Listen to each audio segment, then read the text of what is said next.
a very formal welcome to Daily Power Parsha. Not too formal. Don't get carried away here. We're not that formal. It's like the guy who comes to the rabbi says to somebody, hey, you should come by to the shul, to the synagogue, to whatever. And he's like, Rabbi, I'm not into organized religion. And the rabbi says, are you kidding me? Have you ever seen our synagogue? There's nothing organized about it. Anyway, but this is a semi-formal welcome to Daily Power Parsha. Today is Tuesday, April 20th, 2021. All right, I'm going to share my screen. We're going to jump right in. Torah portion this week is Acharei-Kedoshim, and we are in middle of the second reading. We're up to chapter 17, and we're going to do chapter 17 and then segue smoothly into the third reading, which is for Tuesday, but we'll get there in a moment. So just checking, as I always like to do, can you see my screen with the verses? Yes? All right, awesome. Leviticus chapter 17, which is the numerology of the Hebrew word tov, which is good. So you can't go wrong with this good chapter of Leviticus. And the Lord spoke to Moses, saying, speak to Aaron and his sons, and to all the children of Israel, and say to them, this is the thing that the Lord has commanded, saying. All right, so we have a lot of sayings here. So God says to Moses, tell Aaron and his sons, and really everybody, and tell them that this is what God told me to tell you. And here's the message, verse 3, after the preamble. Any man of the house of Israel who slaughters an ox, a lamb, or a goat inside the camp, or who slaughters outside the camp, but does not bring it to the entrance of the tent of meeting to offer up as a sacrifice to the Lord before the Mishkan of the Lord, this act shall be counted for that man as blood he has shed blood. And that man shall be cut off from among his people.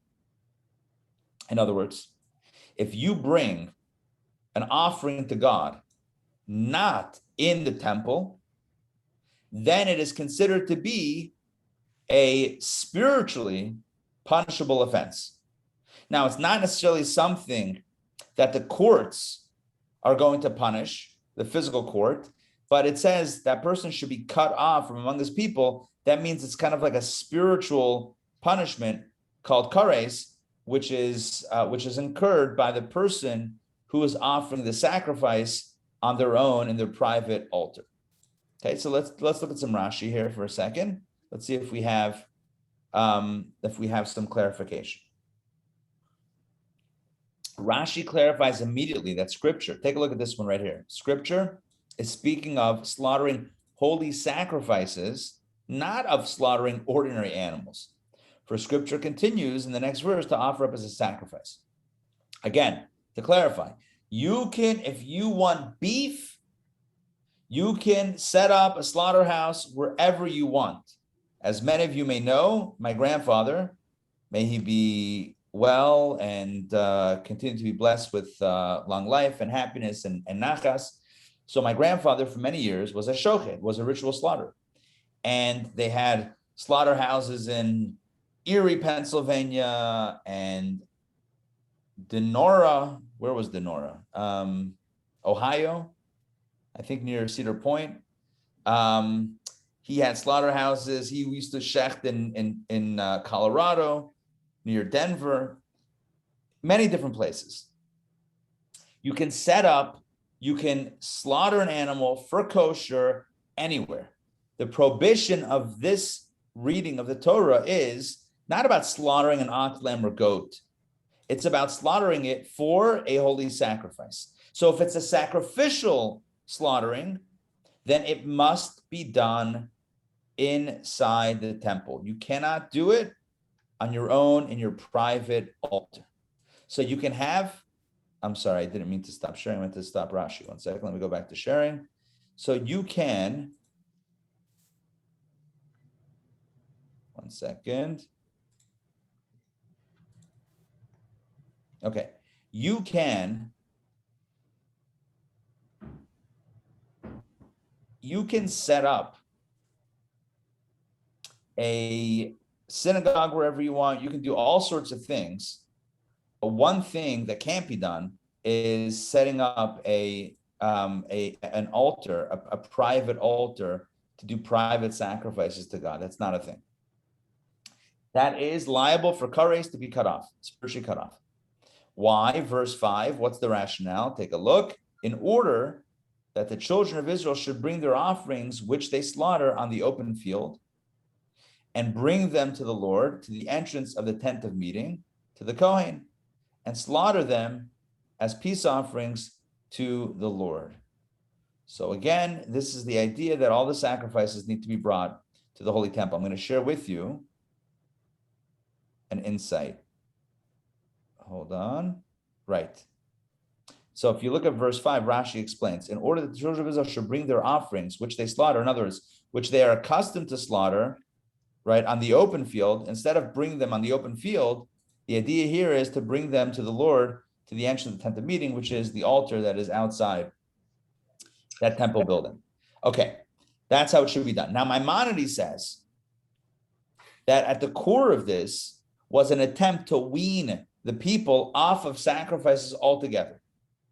This is a bit of a radical take, but Maimonides, in his book Moreh Nevuchim, Guide for the Perplexed, he argues that sacrifices in general are not an ideal thing. They're like a concession to the times, what was in vogue in the time. So what was trendy and popular in those ancient times was the idea of sacrifice, human sacrifice, animal sacrifice, and everything in between. So Judaism, or God, says, listen, first of all, no human sacrifice, that's out. Even animal sacrifices, not whatever you want, not all animals, only certain animals, and only in certain occasions, certain contexts, and only in a specific place. Thus, attempting to wean the people off of this kind of this widespread practice of killing and sacrificing. That's one opinion. That's Moreh Nevuchim. That's what the Rambam writes. Maimonides writes there. There's been a lot of discussion about that. In fact, this was so controversial how he writes about how God didn't. It almost can sound like God didn't really want the sacrifices. He was just kind of conceding to human vices, and then try to limit it to try to wean us off of it, but not that he really wanted it, which is, again, a pretty radical take, unless you go a little bit deeper and have a deeper understanding, which is why I'm giving you a bit of historical context. There were many scholars and sages that lived in the times of Maimonides and a little bit after that actually felt that studying Maimonides, certainly his philosophical works, was actually a bit dangerous to Judaism. They thought that it was a danger to classic Jewish thought that said, for example, regarding the sacrifices, that God wants it, God loves it, and it's not a concession, but rather a desire of God. Today, I'm not going to get into reconciling these different views. I'm just telling you that it escalated to the point, historically, that there were Jews who burned the works of Maimonides and who banned the study of Maimonides' works. This is historical fact. In fact, the very first people who burned Jewish books were Jews. And it was only a few years later that there was the great burning of the Talmud in Paris. Again, this is going back probably the 1100s, I want to say. This is going back a long time. But the first ones who burned books, Jewish books, actually Jews, fellow Jews. It got so bad that eventually the rabbis woke up. They realized, like, this whole fighting against each other is terrible, and they relinquished the ban, and they basically just poured water on this fight.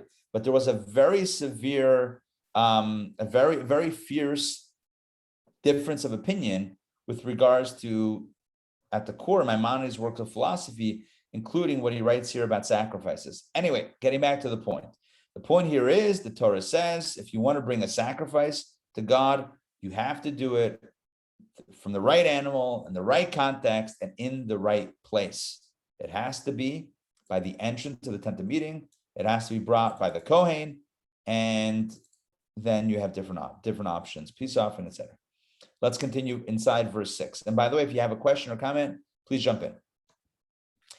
But we'll do two more verses, then maybe give a longer pause. And the Kohen shall dash the blood upon the altar of the Lord at the entrance of the tent of meeting, and he shall cause the fat to go up in smoke, as a pleasing fragrance to the Lord. Once again, the primary two elements that were burned on the altar, all sacrifices, blood and the certain fats, blood and fat, passion and pleasure being redirected to a higher source. And verse 7, and they shall no longer slaughter their sacrifices to the satyrs, after which they stray. Now, what are satyrs? We're going to look this up right now. I think I remember looking this up last year. So funny. This is demons. Greek mythology, one of a class of lustful, drunken, woodland gods. It's basically a pagan god. So the Torah is saying that no longer will you slaughter, they will no longer slaughter the sacrifices to these pagan gods after which they stray. This shall be an eternal statute for them for all their generations. Essentially, all sacrifices to God, no more paganism, no more idolatry, no more private altars, private temples, one temple, one altar, one God, etc. Now, when were the Jews slaughtering sacrifices to these satyrs? I'm not sure how to pronounce it, but to these pagan gods? Very simple. They were in Egypt for 210 years. And a lot of them were drawn after Egyptian custom, Egyptian tradition, which included sacrifices to pagan deities. This is documented. In fact, the angels said to God by the Exodus, why do you, or by the splitting of the sea, why are you saving these people and drowning those people if they're both peoples are idolaters? And God had to answer the angels whatever he answered. But the point is that the Jews had been, many of them had been, not all, but many of them had been worshiping other gods. It's no surprise that the golden calf happened and they worshiped a foreign god. In other words, it was part of their experience heretofore. So thus, God says, this is the mitzvah of this opening section of the reading that we're studying today, that essentially, if you want to bring a sacrifice, it's to God in the temple at the right time, in the right place, with the right animals, in the right context. That's it. No other worship, no foreign worship. All right, make sense so far? All right. Yeah, go ahead. Out of curiosity, my Rashi calls it demons. And in a note, which is from R. Babanel, whatever, Hamak Devar, I don't know what that is, it says in the preceding chapter, Seir was used several times for he-goat. Rashi points out that in this verse, it means demon. Demons are referred to by the word for he-goat because that is how they are visualized by those who believe in them. Alternatively, because they share the he-goat's restless nature. Yeah, that's excellent. I'm going to stop sharing. I'm going to share my my screen. When I Googled satyr or whatever it is, that's what I got. A dude with horns. Looks like a goat man. I'm going to say, we're going to combine all of this. Oh, wow. Look at these guys. It's scary. That's what they believed in. Bizarre. I think you call them, they're not pretty. Yeah. I mean, it's like it's a dude, it's a goat, it's a demon. I mean, all these pictures kind of like they wrap it all up together. I think in Greek mythology, Pan was a satyr, and I think he had the flute and all, and I think like drunkenness. And I don't know. I think that's. Yeah, it sounds like a force or an entity that was being worshipped and served and sacrificed to. And essentially God is saying in the Torah here, cut that out. No more monkey business or goat business or whatever you want to call it. Right? No more of that stuff. Okay, let's jump. That's right. Let's jump back in.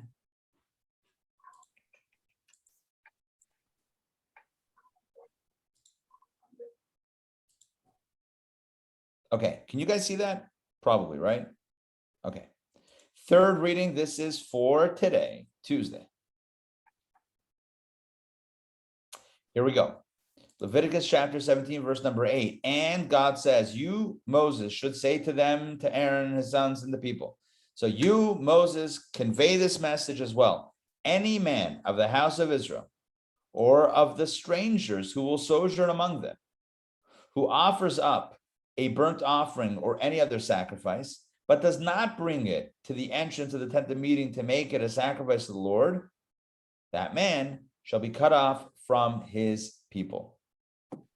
There you go. So if you offer an offering not in the right place, again, the punishment is kares, a spiritual excision of the soul. And any man of the house of Israel, verse 10, or of the strangers that sojourn among them, which by the way implies that even those that aren't Jewish that live amongst the Jewish people in Israel, they are subject essentially to a similar set of laws about not doing pagan worship. Interesting idea here. But anyway, getting back, any man of the house of Israel or the strangers that sojourn among them who eats any blood, right? Any vampires, calling all vampire, anyone who eats any blood, I will set, God says, this is interesting, I will set my attention. Look at that. God's like, I'm looking at you. Like, what do you think? I don't see this? It's like, I'm God, right? Can't get away with drinking blood. Are you kidding me? So I will set my attention upon the soul who eats the blood, and I will cut him off from among his people. Again, similar punishment, the idea of kares, which is spiritual excision. By the way, yeah. I'm sorry to interrupt you, but my translation, my Rashi in the Chumash says the translation is not stranger, but proselyte. That's much different. How would you translate, and let me look up quickly a definition of proselyte. That's a convert, I think. Let's see. Proselyte is, yeah, you're right. It does say person who's converted from one opinion, religion, or party to another. Let's see what, the word here is ger. Yeah, that is a good point. You're right. Stranger sounds very different. I didn't even look at the Hebrew, but yeah, ger means someone who is a convert, someone who converted. So you're right. But my understanding, by the way, is also that that somebody who lived in Israel, pretty much they were subject, back in the day, they were subject to the laws prohibiting idolatry. But you're right. I think that a more accurate translation here, instead of stranger, would be the proselyte. Let me look. I have another version of the Chumash here. I have my Gutnick edition next to me. Let me crack it open and see what it has, because that is an interesting distinction. Let's take a quick gander. Okay. Yeah, converts. There you go. That's very different than stranger. Yeah. Convert would mean someone who converts to Judaism. Yeah, right. I don't know why they translate it as stranger. Anyway, either way, the bottom line is that we don't eat blood. We don't offer sacrifice anywhere else, and we don't eat blood. And the punishment is kares, cut him off from among his people, which, by the way, according to Jewish tradition, meant they would pass away at a bit of a younger age than what they would have normally. And so again, they would pass away at a younger age, and they would, I don't remember what the other implications of kares were. All right, either way, it's not a good thing. Verse number 11, why can't we drink blood? Why can't we eat blood? Again, in the language of the Torah, for the soul of the flesh is in the blood. And I have therefore given it to you to be placed upon the altar to atone for your souls. For it is the blood that atones for the soul. In other words, you take the blood of the animal, which is connected with the energy of the animal, which is connected with the life force of the animal, the blood, which carries, the life force through the animal. You take that blood and put it on the altar, that goes to God. You give the energy of the animal to God, and you don't drink that. There's the commentaries, I believe the Ramban, Nachmanides explains that on a psychological perspective or kind of mystical, psychological, emotional perspective, it also means that we don't want to inculcate, we don't want to take in the fierce and raw animal nature of the animal. So the meat, parts of the animal that are kosher, we eat and we convert it into our biology and then, utilize it for a higher purpose. But drinking blood is pure raw animal energy. It's like the life force of the animal. And that's too animalistic to take in on that pure level. So again, the meat, it's not pure life, animal life. It's meat of the animal. So it's something else, the flesh of the animal. But the blood of the animal is pure animal energy. And that would be toxic, if you will, spiritually toxic or emotionally toxic for the person. It would introduce within them just a different type of energy and nature, which we're not meant to introduce. Now, does that mean that those who drink blood, it changes their physiology, it changes their disposition? I don't know. But it says that we don't do it because we don't want to take on that full animal instinct that would be carried by the blood. Does that make sense? Sort of? I hate to keep interrupting that, but It's good. Something occurs to me. Yeah. The blood is for the altar to be sacrificed to God. So therefore, if we eat the blood, are we placing ourselves at the same level as God? Good, I like that. Or maybe let me just rephrase that. Just like we said before that the sacrifice cannot be brought in your own backyard, it has to be brought in the right place. Maybe we could extend it to the same thing over here. In other words, eating blood, since the blood is supposed to go on the altar and you're putting it inside your own body, so you're bringing an offering in the wrong place. I think what you're saying, I'm just adding on to what you're saying, but I think there's some truth to that. To me, it makes sense. And maybe that also explains the juxtaposition between these two prohibitions, right? We've had the prohibition against bringing the offering in the wrong place, and now it's eating the blood, which comes down to the blood is meant to be placed in the altar, and therefore it's going also to the wrong place. Yeah, I could see that also as a thing. All right, so here we go. Therefore, verse 12, since the soul of the flesh is in the blood, etc. Therefore, I said to the children of Israel, none of you shall eat blood. And, well, depending on which translation, and the proselyte or convert who sojourns among you shall not eat blood. In other words, also shall not eat blood. Let's continue. Oh, look at this. This is the mitzvah. This is another mitzvah of how reverent, not irreverent, how reverent we need to be when there is animal or bird blood on the ground. Take a look.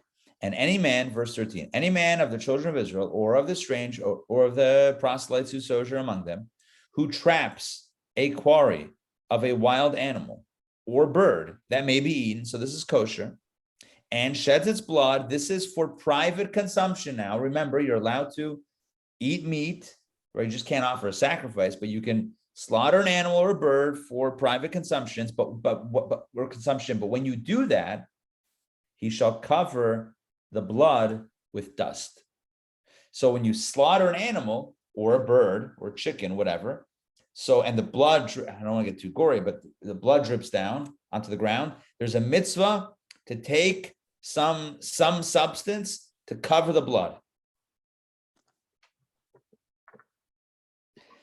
Why? For regarding the soul of all flesh, its blood is in its soul. And I said to the children of Israel, you shall not eat the blood of any flesh, for the soul of any flesh is its blood. All who eat it shall be cut off. So blood carries the life of the animal. So even though it's not a sacrifice to be placed, that the blood should go on the altar, nonetheless, it's still the energy of the animal, and it's not nice that it's sitting there on the ground exposed just like that, just poured out on the ground without, callously. Therefore, it's meant to be covered, in essence, buried, right? You cover it with dust. You're covering the blood. It's in a sense burying the soul blood of the animal. Does that make sense? No. So No, it doesn't. Something else doesn't make sense. Okay. In kashrus, we can, for example, eat a deer. We can eat deer, but not wild. it has to be raised, and then it can be slaughtered. Yet here this says it's okay to eat a wild animal. You can trap it so long as you pour out the blood. So how do those two come together? So my understanding is whether it's wild or not wild, as long as the animal has split hooves and chews its cud, it's kosher. So I don't know if there's a biological difference between wild deer and domesticated deer. It's the same thing. I don't know. I actually have no idea about deer. I do know that venison in concept is kosher. I don't know that I've ever had it myself, but I know that it can be kosher. So I don't know that wild animal is definitely not kosher. I think that if you have a kosher type of animal, even if it's roaming free, I don't know that that's automatically treif. I'd always heard it's wrong. Yeah, as long as it's chewing its cud and having split hooves, I think it's a kosher animal. But anyway, the point is that when its blood is shed, when it's slaughtered, it needs to be covered. So I just wanted to share anecdotally, there's a tradition that many have. It's an ancient tradition on the eve of Yom Kippur to shlug kaparas. And that means you take a chicken and you wave it around your head. Have you guys ever heard of this tradition? Take a chicken, you wave it around the head 3 times.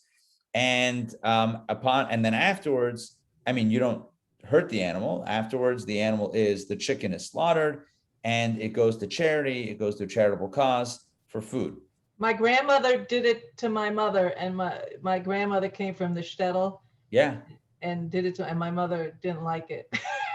It could be very traumatic. Look, my kids are like, some of them love it. Some of them are like, a little bit, whatever. I don't know, traumatic, but it's it's a chicken waving over your head. So it's certainly one of the, I would say it's one of the stranger Jewish rituals that I think we have today. It's interesting. It's certainly interesting. But look, at the end of the day, if somebody doesn't eat chicken, they don't eat chicken. But if somebody eats chicken, then there's really nothing out of the ordinary that's happened other than circling the chicken very gently around someone's head 3 times. Not much else out of the ordinary is happening. It still needs to be slaughtered and then, prepared as kosher, etc. But that's a situation where many people that don't usually experience the slaughtering of the chicken. So usually it's slaughtered there at that point after it's waved around the head 3 times or moved around the head 3 times. And people, that's when typically once a year, that's when I have the opportunity to cover the blood with the dust to do this mitzvah.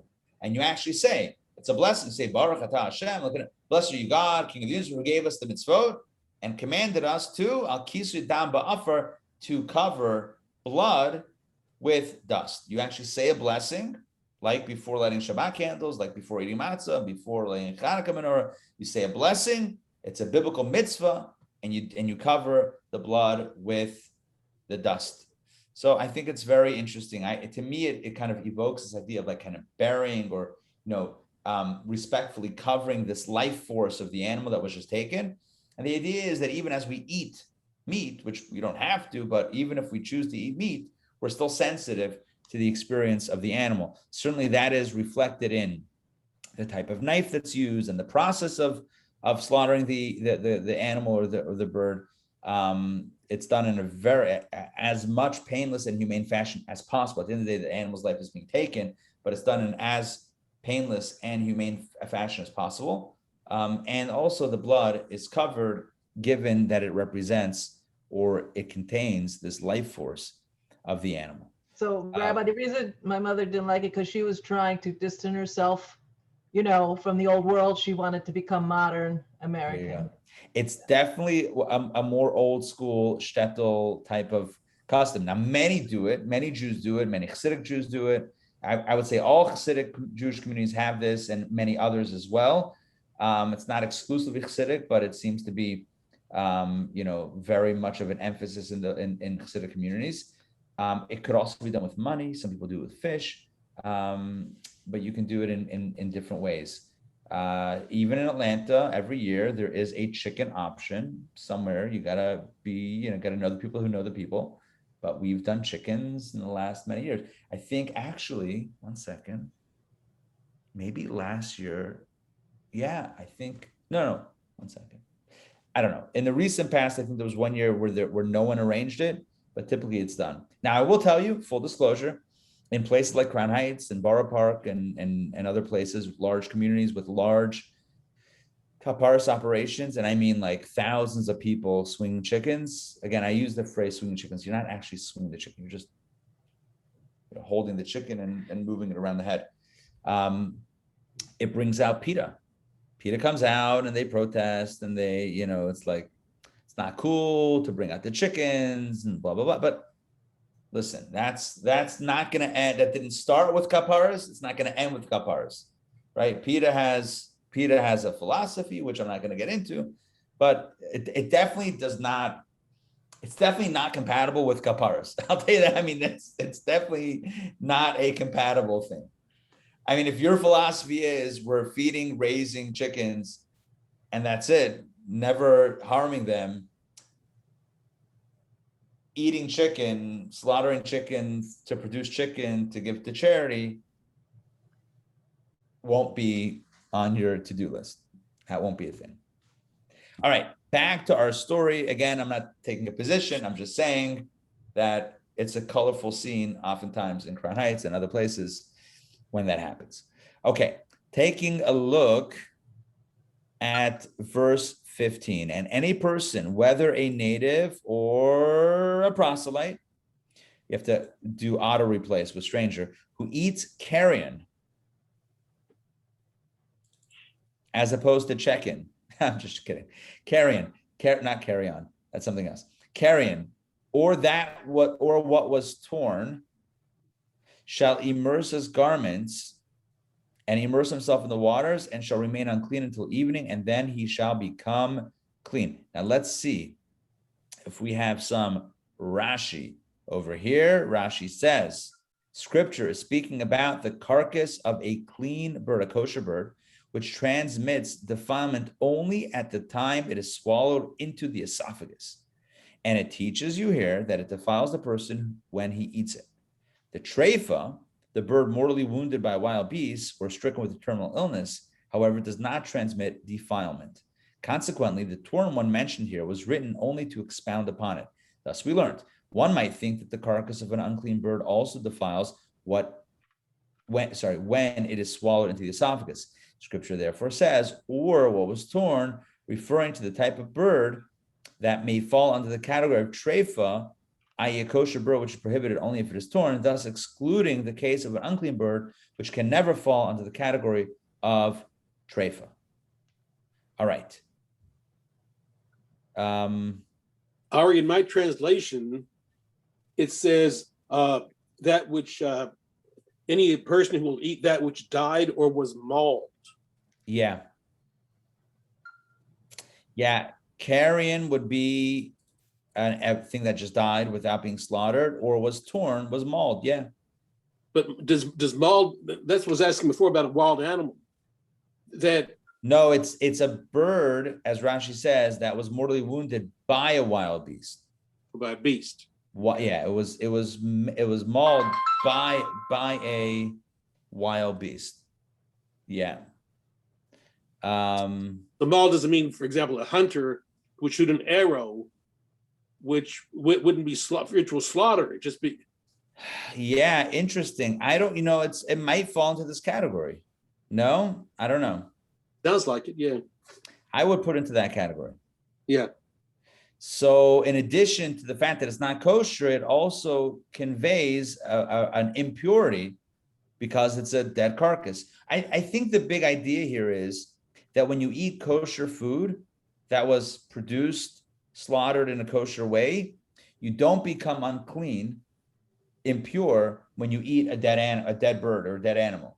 Because that would mean every time you eat meat or chicken or poultry, right, you become impure. That's not the case. But if you eat a bird or whatever that died or was mauled, then it's a bit of a different situation. But verse 16, if he does not immerse his garments or immerse his flesh, he shall bear his sin. In other words, he remains impure, and that could be a problem if he goes to the temple. as Rashi says, he shall bear his sin if he subsequently eats holy sacrifices or enters the sanctuary in his unclean state. So if a person ate from a dead carcass, bird, or whatever it is that wasn't slaughtered, etc., it was maimed or mauled or whatever, so yeah, it becomes impure and has to go through the mikvah in order to become pure again. And if not, and he goes to the temple or eats part of this holy sacrifice in the state of impurity, that's a problem. It's violating the protocol of only going to the temple or eating of a sacrifice in a state of holiness. Now you might be wondering, when can a person eat a holy sacrifice if you're not a priest? Well, you should know by now that there were certain offerings that were eaten by the person who brought it in addition to the priest. Remember the shlamim? That was a sacrifice that everybody got a piece of it. The altar got some, the Kohen got some, as well as the person who brought it, even if they're not a Kohen. So imagine if a person ate something that rendered them impure, and then they brought a sacrifice to God. So in the temple, so they went to the temple, violation number one, and then they ate from that peace offering, violation number two, in a state of impurity. That's not a good thing. Okay, let's get into, I'm sorry for moving around so quickly. What I meant to do is, let's get to Rashi being toggled off for a second here. Leviticus chapter 18, Chai. Let's do a little bit of this. And the Lord spoke to Moses, saying, speak to the children of Israel and say to them, I am the Lord your God. That's usually a preamble to do not serve idols, right? When God says, I am the Lord your God, it means, look at me for a second, right? God's like, look at me. Don't do that other stuff. Like the practice of the land. Oh, look at this. I even mentioned that earlier. Like the practice of the land of Egypt in which you dwelled, you shall not do. That means like idolatrous practices. And like the practice of the land of Canaan, to which I am bringing you, you shall not do. So both. What's that song? Where do you come from? Where do you go? Something like that, right? Where you come from is Egypt. Nah, not a good model. Where you're going to, Canaan, not a good model. Do not do, and you shall not follow their statutes. Essentially, pagan worship, idolatry, etc. You shall rather fulfill my ordinances and observe my statutes. To follow them, I am the Lord your God. That is bookended. I am the Lord your God is at the end and at the beginning of these laws. Let's continue. You shall observe my statutes and my ordinances, which a man shall do and live by them. I am the Lord. The Torah says, God says, I want you to do my mitzvot and live by them. That could mean two things. Number one, live with the Torah and the mitzvot. It also means, as our sages tell us, that if it's going to cost your life, don't do it. If by observing the commandment, it's going to kill you, then don't do the commandment, right? If the only way to survive is by eating something not kosher, eat the not kosher. If life and death is on the line, you have to violate Shabbat to save a life, you violate Shabbat to save a life, right? You live, the commandments were given to live by them, not to die by them. Does that make sense? They're given for life and not for death, with the exception of three. There are three that are the exception. Number one, murder. If somebody says to somebody, I'm going to kill you unless you kill someone else, you cannot violate murder in order to save your own life. That's not kosher. Likewise, adultery, likewise, idolatry. Those are the three cardinal sins, so to speak, in Judaism, where one is supposed to give their life up as opposed to breaking the law, because those are considered so big, or I don't know, so big, but they're considered to be ones that one cannot come back from. Therefore, one is supposed to give their life rather than violate those three mitzvot. And now we get into various forbidden relationships. I don't think I want to elaborate on it too much. We're just going to read through it and understand that these are considered pretty much to be incestuous relationships that one is not supposed to engage in. No man shall come near to any of his close relatives to uncover their nakedness. I am the Lord. You shall not uncover the nakedness of your father or the nakedness of your mother. She is your mother. You shall not uncover her nakedness. You shall not uncover the nakedness of your father's wife. In other words, even if it's not a person's birth mother, but it's a stepmother, That's also prohibited. It is your father's nakedness. The nakedness of your sister, whether your father's daughter or your mother's daughter, in other words, a half-sibling, whether born to one who may remain in the home or born to one who must be sent outside, that means a tribal affiliation, you shall not uncover their nakedness. The nakedness of your son's daughter or your son or your daughter's daughter. So this would be a grandchild, a granddaughter. You shall not uncover their nakedness, for they are your own nakedness.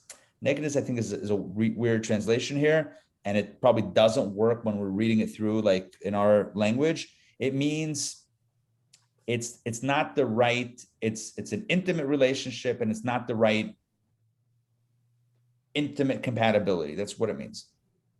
The nakedness of the daughter of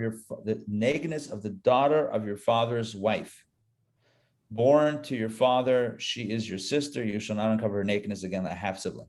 You shall not uncover the nakedness of your father's sister, your aunt. She is the close relative of your father. You shall not uncover the nakedness of your mother's sister, other aunt, for she is the close relative of your mother. You shall not uncover the nakedness of your father's brother. You shall not come near his wife. She is your aunt. You shall not uncover the nakedness of your daughter-in-law. She is your son's wife, and you shall not uncover her nakedness. You shall not uncover the nakedness of your brother's wife. It is your brother's nakedness. You shall not uncover the nakedness of a woman and her daughter. You shall not take in marriage her son's daughter or her daughter's daughter to uncover her nakedness. They are close relatives. It is evil counsel. In other words, even as theoretically a man, based on biblical law, is allowed to have more than one wife, one is not supposed to take in marriage a woman and her relative, her son's daughter or daughter's daughter. So it's not your relative at all, but it's your wife's relative. That's no good. And you shall not take a woman with her sister in marriage as rivals to uncover the nakedness of one upon the other in her lifetime. Again, even if theoretically polygamy, a man having more than one wife, is biblically permitted, it cannot be with a woman and her sister. And to a woman during the uncleanness of her separation, you shall not come near to her. You shall not come near to uncover her nakedness. That refers to what we spoke about last week at the end of last week's Torah portion. You shall not lie carnally with your neighbor's wife to become defiled by her. And you shall not give any of your offspring. Well, now we switch gears. Human sacrifice. You shall not give any of your offspring to pass through for Molech. Molech was one of the idols, one of the gods that the pagans worship. And you shall not profane the name of your God. I am the Lord. So what we have here is a prohibition against doing any of the things. Let me just show you how we got here to all of this stuff. We got here by talking about not following the ways of Egypt or Canaan. And I said, well, that's, primarily idolatry. Well, that's also true, but it's also these type of incestuous relationships where anything and everything went. It was a free-for-all in both Egypt and Canaan in ancient times. And the message here is, just because they did it doesn't mean you're allowed to do it. On the contrary, you're not allowed to do it. Likewise, so all these categories, again, all of them are self-explanatory, okay? The last verse here talks about it, switching gears a little bit, talks about child sacrifice. I'm going to toggle Rashi, and let's look what Rashi says here. Molech is a form of idolatry named Molech, and this was the manner of its worship, that one would hand over one's child to the pagan priests, who would make two huge fires. The child was then passed through on foot between these two fires. Now, it may sound like, oh, so the kid's walking through fire. What's wrong with that? Well, even if that's just what it was still a pagan form of worship and idolatry and not Jewish. But moreover, my understanding is that this was a form of child sacrifice. The child did not survive the fires. The child was consumed by the fires. And thus, horrific and not kosher, not allowed, not Jewish, not even a thing. You shall not give, you shall not hand him over to pagan priests and pass through Molech. So even just to hand him over to pagan priests is not okay, let alone passing the child between the fires is not okay. So again, these were practices that were done in Canaan or Egypt. These are things that are not supposed to be done by Jewish people. Thank God, by the way. Thank God. Our children will thank us certainly for having a different set of standards. Yes. So with the prohibition against idolatry, oh, is there some, I mean, what happens when, the Jews had to hide their Jewish observance? And maybe. It's it's an excellent question. It's a complicated question. There were people who asked this of the great rabbis in the various times of history when this happened. Rabbi, am I allowed to pretend like I've converted? Can I go to church and whatever, I don't know, church, whatever they called it? Can I go to the foreign non-Jewish house of worship? Can I pray those prayers? Can I bow down to those symbols? Can I do all that? Typically, the answer is no, even to pretend.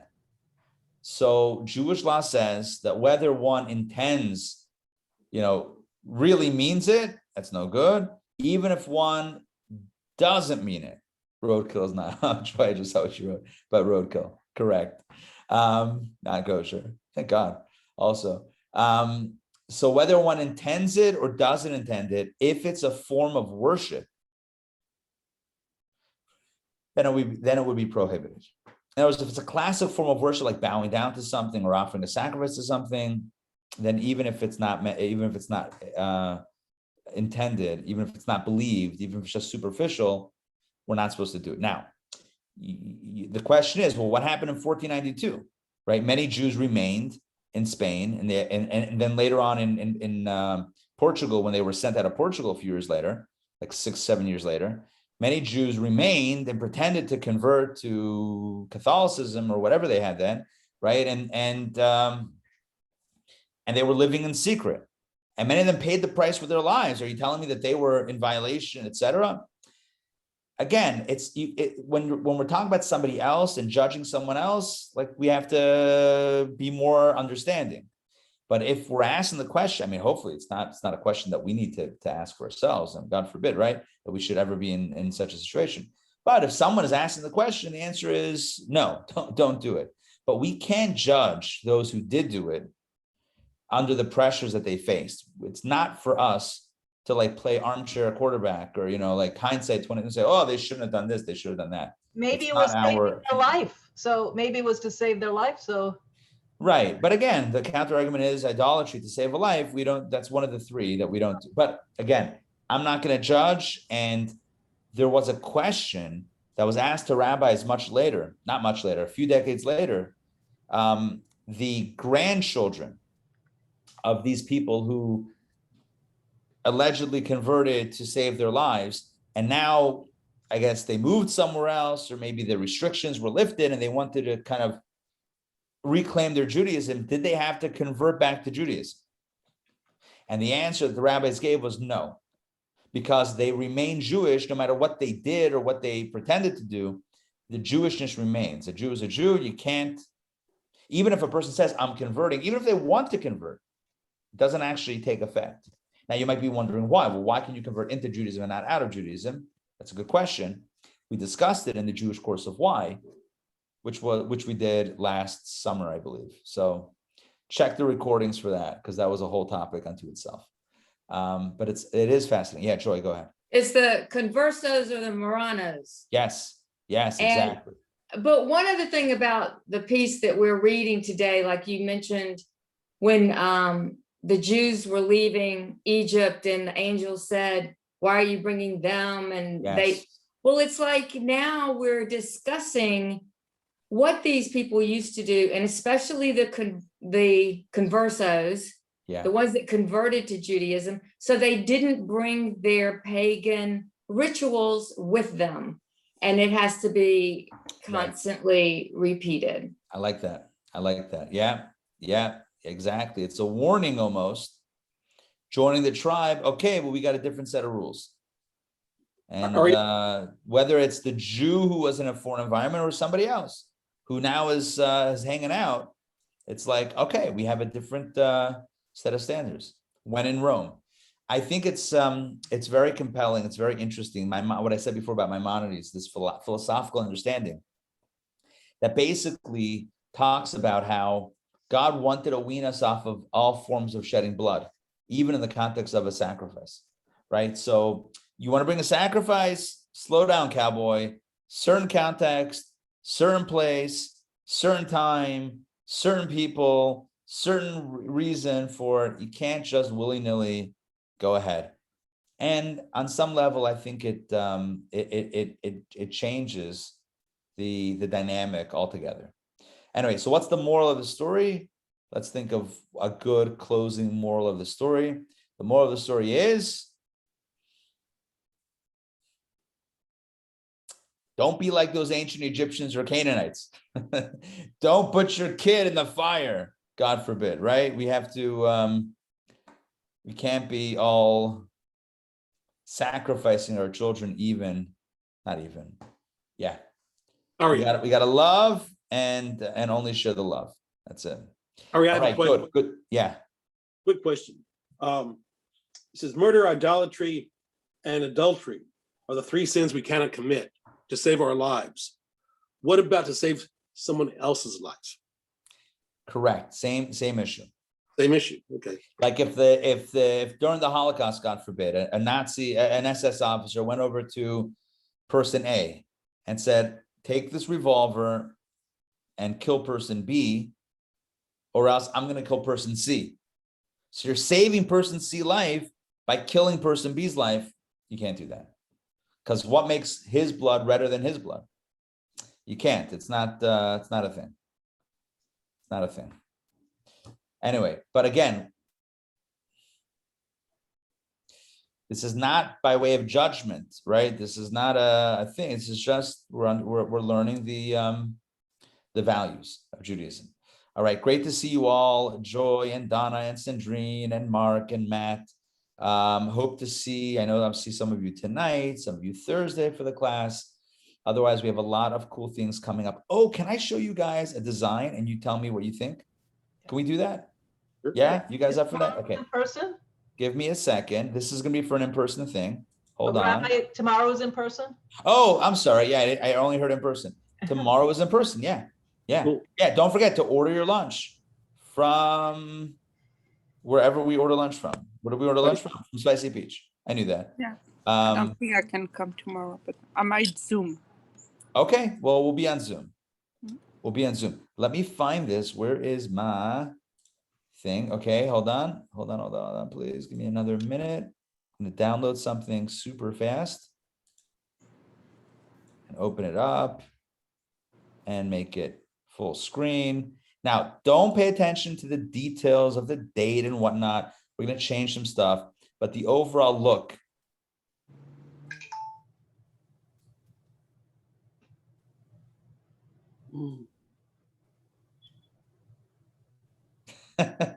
Yeah, that's cute. It definitely looks Jewish, right? Yeah. It looks like he's possessed. Possessed by film. Yeah. Anyway, this is the plan. It's not going to be for this Sunday. It's going to be a few weeks out. We'll get some dates on it, but we're going to have this massive screen right in the back of Chabad. We'll have like a barbecue or other food, depends on the week. 1 week of barbecue, 1 week sushi and wine, another week like knishes and like old-time food. 3 different films that are great. One about Team Israel for the World Series of Baseball from a few years ago. Hilarious. The Women's Balcony and Fiddler, documentary about Fiddler on the Roof called Fiddler, a Miracle of Miracles. Anyway. Overall positive? Yes. Overall, okay. Yeah. Joy, you're like, all right, it's growing on you. All right. Looks like Shtisel, almost, but not at all. Okay. All right. I'm going to let you all go. Have a wonderful day. Just Hope want to to say see one, you soon. some people might not really grasp flicks at the get-go. I don't know. You're saying the image doesn't The look word so. flicks, the word flicks. Oh. Some people might not immediately equate it with movies. So people don't necessarily see that that's movies. Oh, that's interesting. Yeah. Okay. I think it's possible. Yeah. Does everybody know what a flick is? I thought so. I think so. Yeah. But you're right. You might think that someone's like. And then in France it's policemen, but I mean, not that anyone besides me and Sandrine would know that. Right. Okay. Let me think about it. I appreciate the feedback. All right, we'll see you all. Have a wonderful day. Catch you guys Yeah, soon. I think maybe you should do, I know it's the eyes, but like make it like bigger, that it's the movie thing. Movie thing. Okay. Like it's the eyes, and it might not be, not might get caught either. If people don't know what Flix is, they might think What if we just did Jewish films on the Beltline? Yeah, I think films, yeah, better. Yeah. Okay. All right. We'll consult. All right. Yeah. It seems like some kind of graphic, which has to do like with the board they use for productions, with the clap thing that comes down, what I'm talking about. Yeah. Seems like something like that might work. All right. Good. All right. Thank you all. Because he looks kind of possessed to me. That's how we like it. After you see these films, that's it. We'll have you right where we want you. I shared with my new friends that I dined with, Friday night, that one of the perks of DPP is that we get the inside scoop before. That is true. You guys get all the inside information before it becomes public. Right. This is where I get all my my feedback from. All right, good. Well, I appreciate you guys. So tomorrow at 12 in person or online, lunch will pick up, and all right, we'll see you all. Yom Tov. Thank you.